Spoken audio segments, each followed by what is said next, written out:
1988. So joining me now, along with Liz Habib, my special co-host for the night, is LA Times sports columnist Bill Plaschke. He and Tommy actually co-wrote the book called I Live for This, Baseball's Last True Believer. Bill Plaschke, of course, one of the best-known columnists in the country. Thank you so much for being here. There's a look at the book cover. Your thoughts today, your sort of, if you have to describe, which you're so good at describing things, describe Tommy Lasorda for our viewers. He was a real cut in the hole of the heart of L.A. I mean, he was the Dodgers.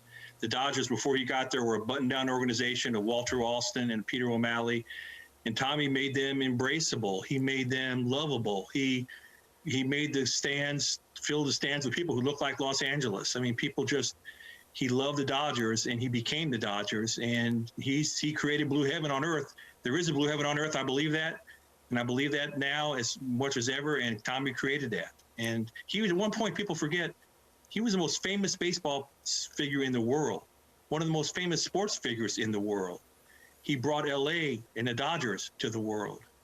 And it was really, it's really, really sad to see that, and this an era has gone by. To lose him and Kobe in the same 12-month period is just devastating for our city.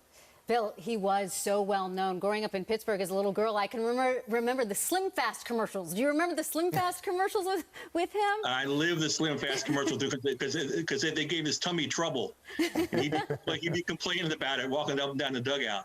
Oh. The thing about Tommy is, when it comes to food, he loved food, of course. He had food in his office every day. And if you were a beat reporter, as I was back in the late 80s, early 1990s, he wanted you to eat with him. And if you sat, and if you just be, he hated to be alone. Most famous man in the world, hated to be alone. He'd say, Plaschke, you stay with me, I'll give you a scoop.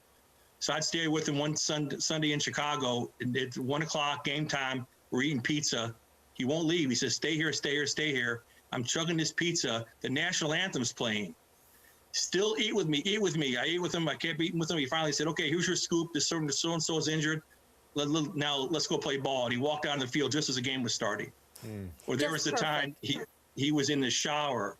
He said, he was after a game, and he said, Bill, I want to talk to you. And I said, fine. He said, stay here. And he stripped. In front of me, he stripped. Grown man stripped naked, jumped into the shower, and said, okay, now, let's talk about tonight's game. Come over here and take notes.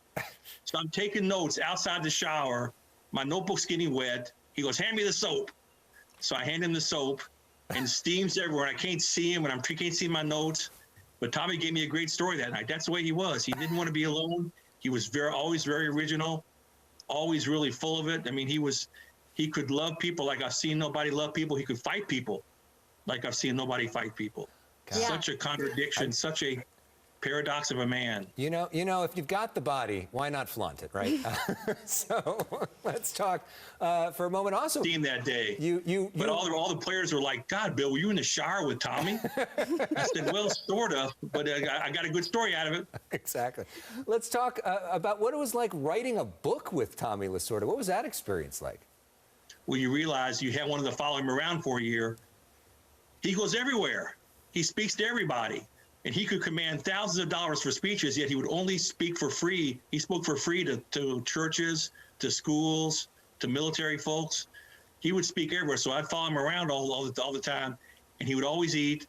And again, he would work and speak until he signed the last autograph. But you had to say, please and thank you, or he'd yell at you. So there'd be little kids getting his autograph, and they wouldn't say please. And he goes, where's your parents? Tell them to say please. And then at the end of the day, he would stagger off into his hotel room. He'd say, Bill, come in here with me. And I'd sit with him in an easy chair while he fell asleep. He never wanted to be alone. Bill, these are stories. Fascinating. Yeah, these are stories from another time. You know, we look at the managers now, and Dave Roberts does a really great job. He does make himself accessible, but Tommy was accessible in a completely different way. There was no doubt about it. Dave Roberts is a tremendous man. But there'll never be another Tommy. They can't invent one. They can't create one. He's the last of a kind. He's one of a kind. One of my favorite stories is his greatest triumph. Ask him what his greatest triumph is. And it wasn't any Dodger game. It was when he led the 2000 Olympic team to a gold medal in Sydney with a bunch of cast-off players who he didn't even know their names.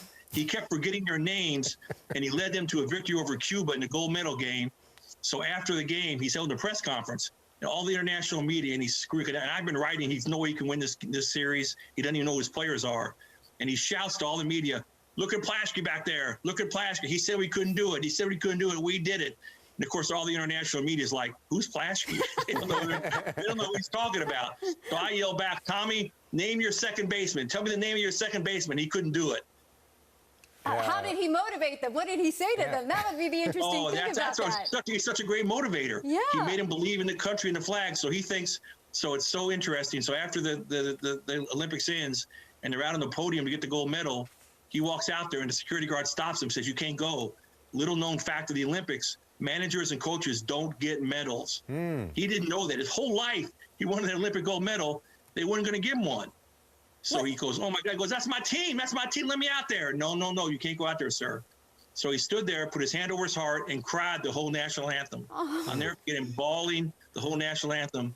Came home a week later, and O'Malley gave him a gold medal. But he was so patriotic, and that's what he sold these guys on. He sold them on, even though the players were complaining to me. They said, Tommy called me by the wrong name. He doesn't know who I am.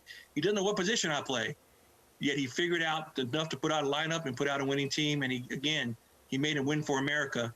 He was America's greatest spokesman. He was the Dodgers' greatest spokesman. He was baseball's greatest spokesman. He was the sports world's probably the greatest ambassador for sports ever. I think that's why he's in the Hall of Fame. I don't think he needed to win a World Series to be in the Hall of Fame. Wow. He's a Hall of Fame ambassador. He sold the game. He sold the love. All these years, we've never not seen Tommy. Can you imagine now going? Remember, Liz, you see him sitting down there by himself, age 90, in the owner's box, huddled up in the 6th inning of a game in April, cold as hell. Tommy's out there. Unbelievable. And there when the Dodgers won the World Series this year as well.